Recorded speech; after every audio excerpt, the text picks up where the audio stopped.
Assalamualaikum warahmatullahi wabarakatuh. Hai sahabat juara, kembali lagi di podcast Semankap Juara. Semankap Juara, Juara, Juara.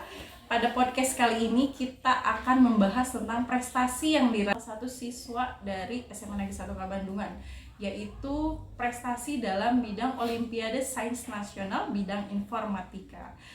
Keberhasilan dari sosok ini, sosok siswa ini tidak luput dari Bapak Yuliantoro. Selamat siang Bapak Yuliantoro. Siang, Bu Ovi. Gimana kabarnya? Sehat, alhamdulillah. Bapak sehat? Sehat sekali. Sehat sekali. Bapak kelihatan begitu ceria sekali. Iya dong. Bahagia. Sepertinya Pasti. sedang menerima kabar gembira nih. Ya, memang luar biasa ya anak-anak kita yang tadinya tidak bisa menjadi bisa, tadinya tidak muncul. Ini sebuah pergerakan prestasi namanya menurut saya gitu. Apalagi tadi Bu Ovi sudah mengatakan di awal ada salah satu kita atas nama Fauzan yang melejit prestasinya. Itu tentunya sebuah kebahagiaan yang luar biasa. One prestasi for all gitu. One prestasi for all. Nah gitu. Artinya yang berprestasi itu Fauzan, tetapi kita semua dapat yang gitu. Luar biasa. Jadi nanti ini yang kita coba gerakan di semua lini. Mudah-mudahan ada Fauzan yang lainnya, karena Fauzan itu hanya bagian dari satu icon saja. Yang lain mungkin berprestasi di bidang lain. Itu yang coba kita kembangkan dan kita tularkan. Gitu Bu Ovi. Kalau saya boleh bertanya nih Pak, boleh tentunya ya. Boleh, Kalau podcast itu bertanya, ya Pak. Kita mengupas sesuatu dari SMA Negeri 1 Kabandungan yang saat ini yaitu tentang prestasi. Ya.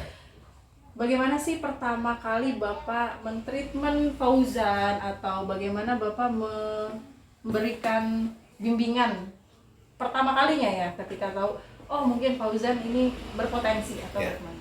Saya terinspirasi dari salah satu orang guru besar fisika sebenarnya itu, Profesor Yohanes Surya, yang kebetulan beliau ini dekat sekali dengan Bapak Onwe Purbo.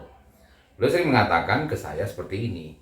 Sebenarnya siswa itu tidak boleh disimpulkan sebelum diberlakukan satu treatment yang khusus.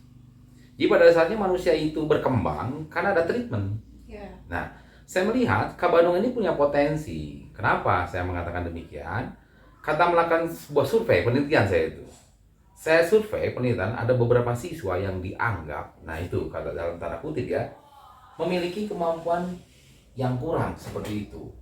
Padahal saya melihat ketika berbicara langsung, kemudian berinteraksi dengan langsung, ada sesuatu yang mereka ingin usahakan diungkapkan begitu. Nah ternyata bakat minat siswa itu berbeda-beda.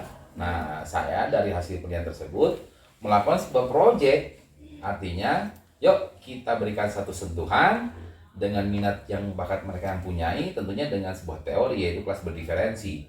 Akhirnya muncul tuh bibit-bibit itu. Jadi yang namanya potensi, prestasi itu diawali dengan kesukaan.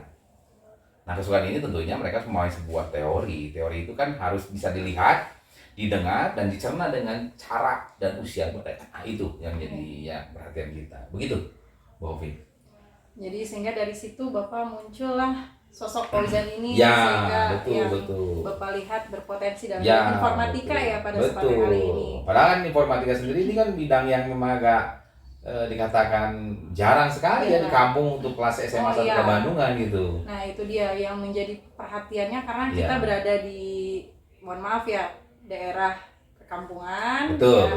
Tapi kita tidak tertinggal ternyata ya anak-anaknya dengan teknologi gitu, bahkan lebih baik gitu teknologinya. Nah, setelah itu ketika Bapak muncullah sosok Fauzan ini. Nah ketika itu bagaimana sih cara Bapak mengembangkan kembali? Nah otomatis ketika sudah ada bibitnya, potensi yang pasti kan dikembangkan. Nah bagaimana prosesnya seperti itu? Nah tentunya sebuah prestasi itu yang menarik adalah kelanjutannya. Kita harus mengawal sampai akhir, sehingga ini menjadikan pola dan rumus.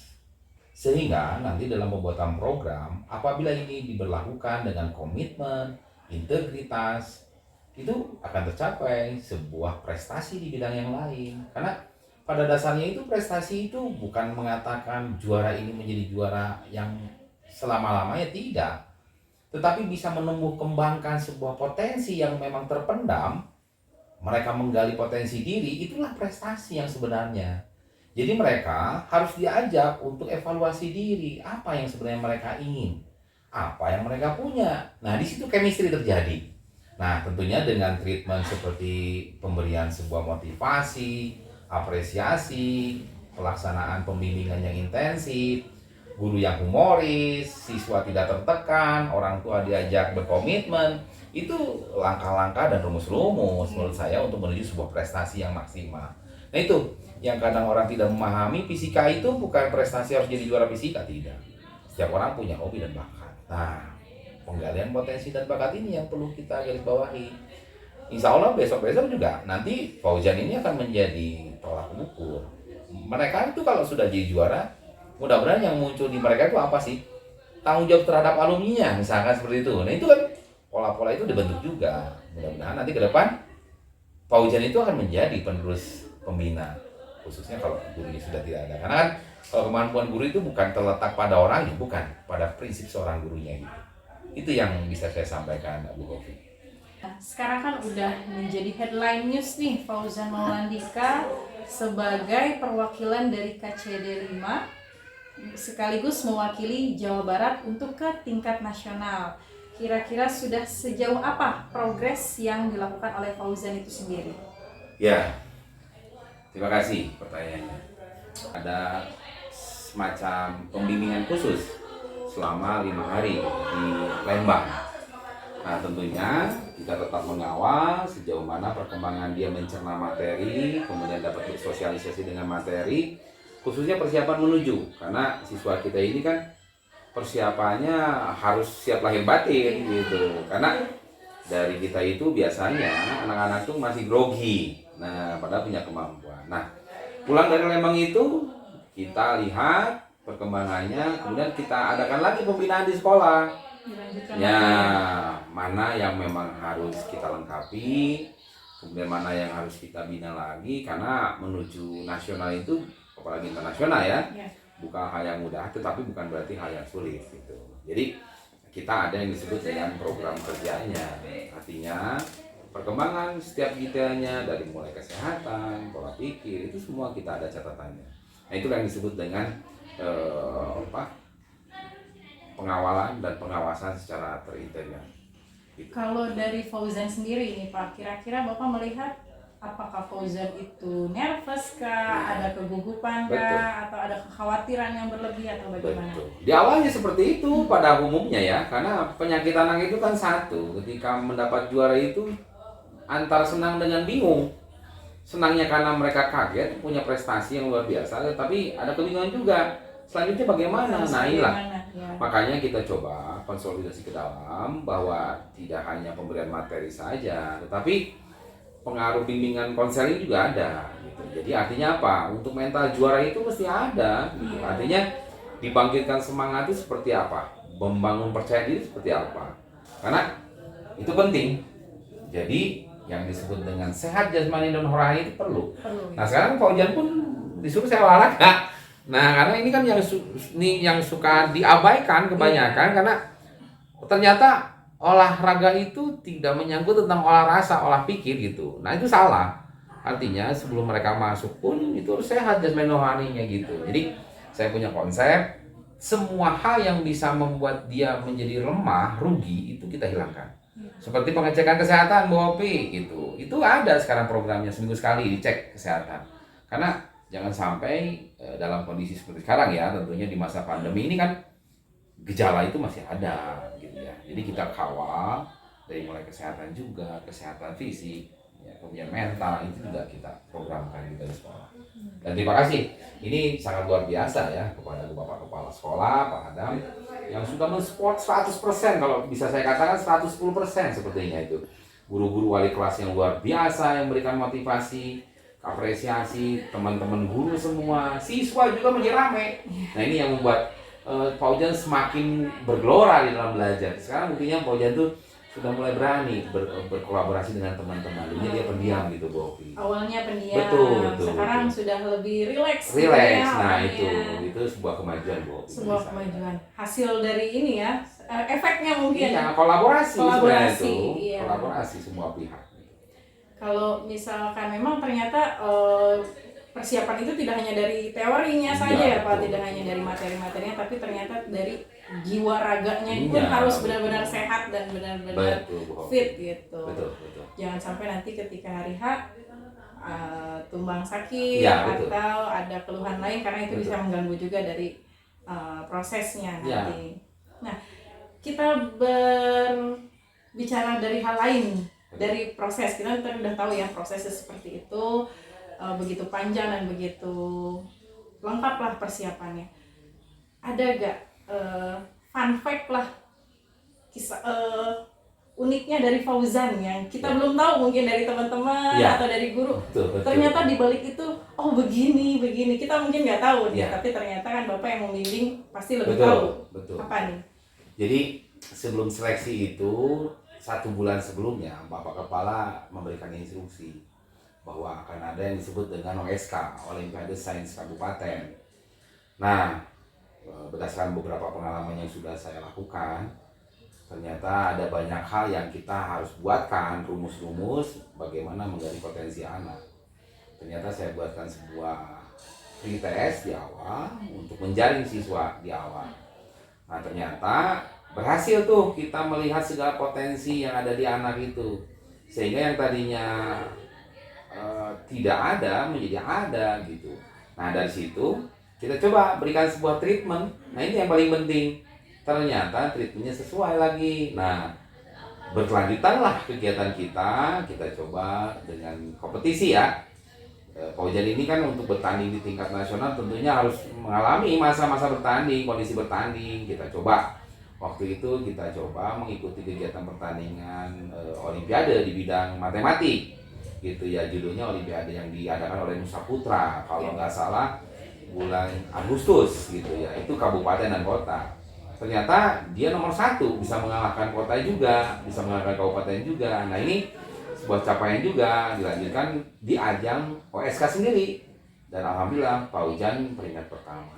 Nah, kemarin di kabupaten di provinsi tidak mengecewakan, dari passing grade yang diadakan Fauzan masih berada di peringkat di atas. Nah, mudah-mudahan Bu Hovi, Fauzan ini bisa tetap berkontribusi sampai dia nanti kelas 3, kemudian di dalam pelaksanaannya diberikan keselamatan, diberikan kekuatan, diberikan ketabahan. Intinya sih sebenarnya begini, juara itu bukan hal yang akhir, tetapi proses menjadi juara itu yang terpenting. Iya, proses yang paling penting. Nah, karena itulah yang kita coba kembangkan di SMA 1 Kabaringan itu, bagaimana kita memotivasi, memberikan sebuah persepsi di awal, bagaimana kita menghargai, sehingga lahirlah Fauzan yang lain. Itu sebenarnya. Jadi anak Indonesia mesti maju dan cerdas dapat memilih apa yang mereka sukai, bagaimana meminimalisasi kekurangan yang mereka punya. Itu yang sebenarnya prestasi yang saya maksud. Jadi prestasi juga kan bisa dari berbagai bidang. Iya, betul. Mungkin Fauzan kali ini mewakili dari bidang akademiknya. Ya, akademiknya, dan betul. yang lainnya pun masih ada lagi, mungkin dari bidang olahraganya dan yang lain. Nah, kalau yang kita tahu, Fauzan itu kan, sosok Fauzan itu serius. Belajarnya terlalu serius sekali gitu kalau soal belajar. Kayaknya orangnya kalau kita bisa bilang kutu buku gitu ya, belajar, baca terus. Ada gak fakta lain di luar itu dari sosok Fauzan yang mungkin Bapak tahu? Adakah karakter lain, mungkin ya humoris dan yang lain yang kita nggak tahu nih? Mungkin jadi bocoran juga buat teman-teman di luar sana yang pengen tahu sosok Fauzan itu sebenarnya ada gak sih yang unik dari Fauzan selain seperti itu karakternya? Ya, betul Bu Hovi, betul sekali itu. Jadi ada satu sisi yang sebenarnya orang tidak mengerti dengan Fauzan, Bu Hovi. Dia itu terkenal dengan serem. Iya. Kemudian kaku. Iya. Kemudian jarang berbicara gitu. Sedikit bicara. Iya, sedikit bicara. Tetapi kalau sudah mengenal beliau, dia ketawa sebenarnya itu. Cuma gaya guyonan dia itu kan berbeda dengan kita. Jadi kalau dia berbicara sesuatu, dia pengennya sesuatu menarik nggak? Tapi kalau dia ajak, dia ketawa. Contohlah kemarin, saya melihat satu cuplikan video dengan guru bahasa Inggris, Bu Ina Nansia gitu ya. pada percobaannya itu kalau yang misalkan kena hukuman disuruh menari, nah ini yang lucunya, Fauzan menari itu hampir satu keluarga ketawa. Kenapa?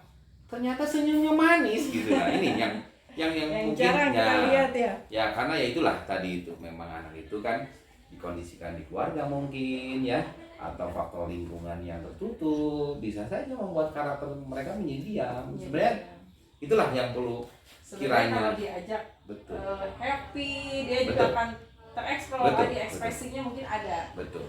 Jadi memang kalau kita pernah dulu kuliah, tidak semua dosen kita pun punya gaya atau style berbicara kemudian humoris, tidak. Ada yang mungkin dikatakan killer gitu ya, tetapi ketika kita sudah mengenal jauh lebih dekat, perbedaannya hanya style bercandanya saja, Bu Opi. Jadi mungkin stylenya begitu bercandanya, tetapi kalau kita betul. Tapi kalau kita tarik garis benang lurusnya sama. Dia itu anak-anak gitu. Jadi kalau sudah bergaul dengan mereka, buktinya kemarin ada satu kegiatan yang memang ini saya lihat sendiri faktanya. Ketika acara botram tuh Bu Opi, jadi Fauzan tuh makan dengan teman-temannya itu. Karena ya tadi itu teman-temannya sudah merasa Fauzan itu sama seperti manusia pada umumnya. Nah, karena mungkin teman-teman tuh menganggap Fauzan tuh cerdas, ini sehingga tidak bisa diajak ngobrol, padahal salah. Fauzan sama, hanya saja kan kalau tidak diajak dia juga pendiam gitu. Ternyata kalau sudah ketemu makan bareng-bareng tuh muncul dia cerita. Nah, jadi suka bercerita. Nah, betul. Nah, yang lebih menarik lagi, kita setelah melihat perkembangan psikologisnya, Fauzan lebih banyak berbicara sekarang. Artinya dia bercerita dengan temannya. Nah ini yang perlu kita garis bawahi, bahwa menularkan sebuah ilmu harus diawali dengan orang yang memang mengalami kejadian di bidang itu. Fauzan hanya bercerita tentang juara ini karena dia pernah jadi juara. Dan itu lebih real daripada kita bercerita sesuatu yang kita sih belum pernah. Betul sekali. Jadi inilah yang disebut dengan konsep project, tentunya nanti kaitan dengan kurikulum Merdeka. Inilah yang akan dijadikan contoh-contoh bahwasanya melihat, mendengar dari kejadian sudah berjalan itu akan lebih bagus. Jadi real di dalam lapangan. Betul. Jadi inilah yang menarik motivasi minat dan bakat. Yang mudah-mudahan tadi itu yang saya bilang, prestasi itu tidak harus berbentuk juara di bidang akademis, tapi di bidang non akademis juga bisa. Jadi inilah nilai-nilai prestasi yang ingin saya munculkan ke atas. Yang disebut dengan nilai-nilai prestasi itu: satu, berani, jujur, bertanggung jawab, komitmen, integriti. Nah itu yang ingin digali di dalam sebuah konsep juara. Nah itu Bu Hovi yang mungkin sedikit gambar untuk Fauzan ya. Luar biasa sekali ya. Ya, betul. Ternyata lebih tahu, ternyata Fauzan juga tidak sependiam yang kita bayangkan. Sekarang sudah lebih tereksplor lagi. Betul. Dia sudah lebih rileks sepertinya ya. Lebih bisa berekspresi juga dengan teman-temannya dan yang lainnya. Tinggal kita saja perlu mendekatkan diri, lebih cari tahu atau pengen tahu Fauzan, ya kita ngobrol lah, banyak ngobrol dengan Fauzan biar kita juga tanya bagaimana prosesnya dan ilmunya kita juga bisa dapat gitu. Ya, betul.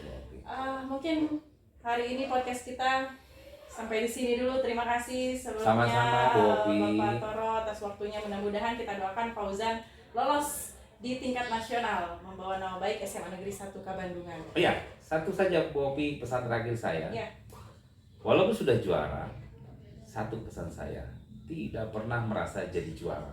Itu yang saya pelajari dari Fauzan.